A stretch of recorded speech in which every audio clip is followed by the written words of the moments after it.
यह video science class 9 chapter 3 का part 1 है। इसके पहले चैप्टर में हम लोगों ने पढ़ा था कि हम आजू बाजू जो भी चीज़ें देखते हैं उन्हें हम लोग क्या बोलते हैं, मैटर। और फिर हम लोगों ने देखा था कि ये मैटर अलग अलग रूपों में पाया जाता है, जैसे एलिमेंट्स के रूप में, कंपाउंड्स के रूप में, मिक्सचर के रूप में।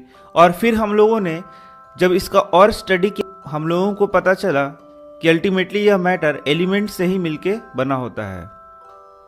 इसका यह मतलब हुआ कि जितने भी कंपाउंड हो गए या जो भी मिक्सचर है वो अल्टीमेटली किससे मिलके बना होता है, एलिमेंट से मिलके बना होता है। जैसा कि आप देख सकते हैं यह पीरियोडिक टेबल और यहाँ पर 118 एलिमेंट्स को दिखाया गया है। तो हम अपने आजू बाजू जो भी चीज़ देखते हैं जिनको हम पदार्थ कहते हैं वह अल्टीमेटली किससे बना होता है, इसी एलिमेंट से मिलके बना होता है। जैसे कि मैंने उदाहरण भी आपको दिया था कि मान लीजिए आप वाटर देखते हैं, तो वाटर किससे बना है, हाइड्रोजन से। और किससे बना है, ऑक्सीजन से।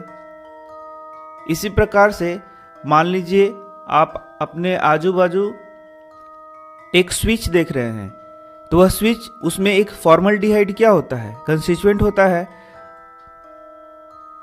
तो वह भी देख सकते हैं आप कि वह किससे बना है, एलिमेंट से बना है, कार्बन से बना है, ऑक्सीजन से बना है। तो ये सब क्या है, एलिमेंट। तो ऐसे ऐसे बहुत सारे उदाहरण मैंने बताए थे आपको। अल्टीमेटली जब मैटर को आप देखेंगे तो पता चलेगा कि वह इन्हीं एलिमेंट से मिलके बना हुआ है। ये मैंने आपको पहले के चैप्टर में पूरा विस्तृत बताया है। तो चलिए अब हम लोग अपने चैप्टर की ओर चलते हैं।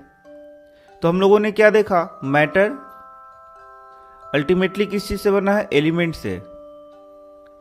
अब हम लोग देखेंगे कि एलिमेंट, जैसे कि मान लीजिए आयरन, तो आयरन का यदि आप एक ब्लॉक ले लेंगे, एक बहुत बड़ा टुकड़ा लेंगे, तो अब यह, इसे तो हम लोग एलिमेंट मानेंगे। या फिर सोना हो गया, चांदी हो गया, कोई भी एक एलिमेंट लेंगे आप, तो अब यह एलिमेंट किस चीज से बना हुआ है, तो यह छोटे छोटे पार्टिकल से मिलकर बना है, जिसे हम लोग क्या बोलते हैं, एटम। और उसके बाद ये एटम किस चीज से बना है, तो वह बना है इलेक्ट्रॉन से, प्रोटॉन से और न्यूट्रॉन से। तो इस चैप्टर में हम लोगों को इसके बारे में पूरा डिटेल में पढ़ाया गया है और इस चैप्टर का नाम है एटम्स एंड मॉलिक्यूल्स। तो चलिए हम लोग बढ़ते हैं आगे अपने चैप्टर की ओर। Ancient Indian and Greek philosophers have always wondered about the unknown and unseen form of matter. The idea of divisibility of matter was considered long back in India. Idea of divisibility.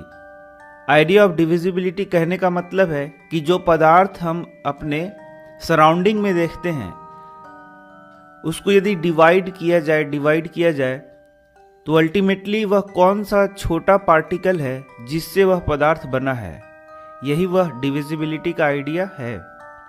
Of matter was considered long back in India. Around 500 BC, an Indian philosopher Maharshi Kannada postulated that if we go on dividing matter, we shall get smaller and smaller particle। यहाँ matter को उन्होंने पदार्थ कहा था। Ultimately, a time will come when we shall come across the smallest particle beyond which further division will not be possible. He named this particle परमाणु। तो आप देख सकते हैं यहाँ पर महर्षि कनद का नाम लिखा गया है, जिन्होंने पोस्टुलेट दिया था कि यदि पदार्थ को हम उसके सूक्ष्मतम कण में तोड़ना चाहें, उसको एकदम स्मॉलेस्ट पार्टिकल में तोड़ना चाहें, तो अल्टीमेटली जो पार्टिकल मिलेगा उसका नाम उन्होंने परमाणु रखा। और उन्होंने यह भी बताया कि इसके आगे इसको तोड़ना संभव नहीं है, इसको डिवाइड करना संभव नहीं है, इसको ब्रेक करना संभव नहीं है। Another Indian philosopher Katyayana elaborated this doctrine. और एक दूसरे फिलोसफर कात्यायमा ने इसे और आगे इलाबोरेट किया, इसे और आगे विस्तारित किया। And said that these particles normally exist in combined form which gives us various forms of matter। और उन्होंने क्या बताया कि ये जो पार्टिकल है नॉर्मली कंबाइंड फॉर्म में एग्जिस्ट करते हैं और अलग अलग पदार्थ का निर्माण करते हैं।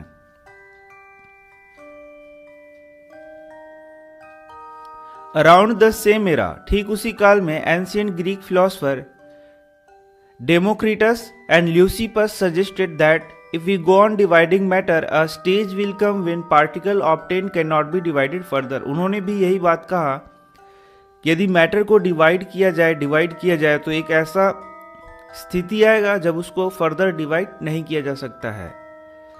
Democritus called this individual particle atom, और डेमोक्रिटस ने इस पार्टिकल का नाम क्या रखा? Atom. All this was based on philosophical consideration and not much experimental work to validate this ideas could be done till the 18th century. 18th century के पहले ये सब सिर्फ एक आइडियाज थे, फिलोसफिकल बातें थी। इस पर कोई एक्सपेरिमेंटल वर्क नहीं हुआ था। By the end of 18th century scientists recognize the difference between element and compounds and naturally become interested in finding out how and why element combine and what happens when they combine। तो 18वीं शताब्दी के अंत में scientist लोगों ने element और compound के बीच में डिफरेंस पहचाना और वे यह जानने के लिए इच्छुक हुए कि किस प्रकार से एलिमेंट कंबाइन करता है और इसके कम्बिनेशन से क्या होता है। तो आप देख सकते हैं लेवॉइजियर का नाम यहाँ दिया गया है। Lavoisier led the foundation of chemical science by establishing 2 important laws of chemical combination. तो लेवॉइजियर का नाम दिया गया है जिन्होंने 2 इंपॉर्टेंट केमिकल कम्बिनेशन के लॉ को दिया था। तो यहाँ से आपका पहला प्रश्न आता है जो कि बहुत बार एग्जाम में पूछा जाता है, लॉ ऑफ केमिकल कम्बिनेशन किसने दिया था? तो लेवॉइजियर ने दिया था। तो इन्हीं 2 लॉ के साथ हम लोगों को यह चैप्टर शुरू करना है। तो यह था इंट्रो चैप्टर का। आगे हम लोग पढ़ने वाले हैं इन्हीं लॉज के बारे में। तो मिलते हैं आपसे नेक्स्ट वीडियो में। धन्यवाद।